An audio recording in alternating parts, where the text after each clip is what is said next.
AFTV, Claude, we could quite easily have come a cropper in that game. That could have been a 2-2, went to penalties, and you never know, we could be out. I mean... Yeah, we made hard work of it, but I don't think that was a sending off for Guendouzi. It was a bit harsh, don't you think? I thought it was very harsh. Two yellow cards. Maybe he should have took him off after the one yellow because it was getting a bit dodgy. But what was Czech? Jesus Christ, what's Czech doing? There. I couldn't believe that. What was that disallowed for? I think what happened was the guy, he got the ball off Czech, but the guy who then he passed it to, or the ball that he rolled to, was standing, he was miles offside. Right. So that's why straight away I was like, nah, you're offside, mate. Straight away, that'd have been it. If he would have hit that straight away and went in, it'd have been a goal. Yeah, so we got lucky there, man, because it would have gone to penalties, and who knows what's going to happen then. But it's Tottenham in the next round, isn't it? Tottenham in the next round. At home, so it's big games coming. Oh Jesus! I mean, that's going to be a real test, isn't it? I mean, but look, I'm happy, but I'm still worried because we're even looking dodgy against the League One team defensively. You know, I mean, I can't go on about what Merson says, but it's true, isn't it? Really, we do look dodgy, don't we? I mean, I'm worried about the fullbacks. I hope the fullbacks are back on Saturday, and so that's a big worry for me. But because we look really exposed, and I'm just hopefully we don't come out of the blocks like we normally do in the first half. We could be in real trouble. But can we beat Liverpool? I mean, that could be a big sort of turning point in our season. You know, we know that people like Merson and all that are sitting there thinking that we're going to get slaughtered in that game. But what if we could pull off a victory against Liverpool? We can. I mean, there's nothing to say we can't. It's nothing to say why we can't do it. But we'll have to be very well disciplined in every department. You know what I mean? I think he may have to play the three in the middle. I think he might have to play Torreira, Xhaka, and no, we ain't got no Guendouzi. No, we ain't got no Guendouzi. So he'll be out. So might have to play an extra one in there, and possibly only one up front. You know what I mean? And might have to part of the bus. Well, no, not part of the bus, but you've got to be clever. You've got to be a bit clever. I mean, like Palace were very clever. They were a home team, but they were very clever. They tactically were superb.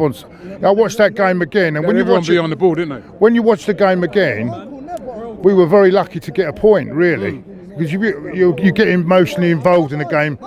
But when you watch it the whole game again, Palace were fantastic. Really played really well, and Hodgson got these tactics completely spot on, and he shut the supply off to Ozil on Sunday, and that's why Ozil had an ineffective game.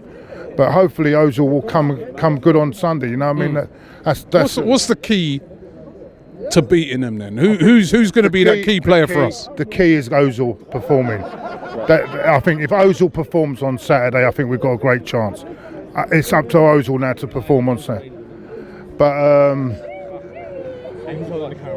and also we've got to be very, very secure at the back. But I'm hopeful. Confident? I'm confident Saturday. You never. Because listen, you don't look good. You don't look, and you don't sound confident. It's all these people in my ear. They're a very excitable crowd here. I mean, listen, we've got a great chance. So I think we've got a good chance of doing it. But as I say, we've got to be very disciplined from back to front. I think we'll have to have Leno back in goal. I can't have him kicking the ball out with Sarni and Firmino. You know what's going to happen, don't you? So no, come on. We're in the next round, and that's the most important thing. But there are worrying signs then. But we'll get it right. I'm really confident. I am confident. I'm confident we'll get something out. A lot of people are saying, "Oh well, why be negative about getting a draw?" But what I'm saying about getting a draw, even if we get a draw set, as long as we don't lose the game and we don't lose ground, and even that game the other night, I mean, these people that moan about pitches, man, they want to. Do you see the game the other night? Spurs and. You know, they might as well put the American football jerseys on, innit? But I mean, the people moan about me and you go back to the 70s, and we're worse pitches than that, mate. Yeah, even here. Who said I go back to the 70s? Behave. Well, come on, you. You're older than me, mate. You're older than me, mate. I know. I've heard it from your brother. I ain't that old, mate. Anyway, take care, Rob. Nice one. Hi, how you doing, everybody? This is Ian Wright. Don't forget to check out my new YouTube channel. The link is in the description. Check it out, man. It's gonna be. Yo, what are you doing, man? I'm sorry, Rob. I had to touch the Holy Grail mic, bro. No, you can't do that, bro. What are you doing? You can't. Like a rascal like that, bro. Don't forget to check out Ian Wright's brand new YouTube channel. The link is in the description. It's going to be brilliant.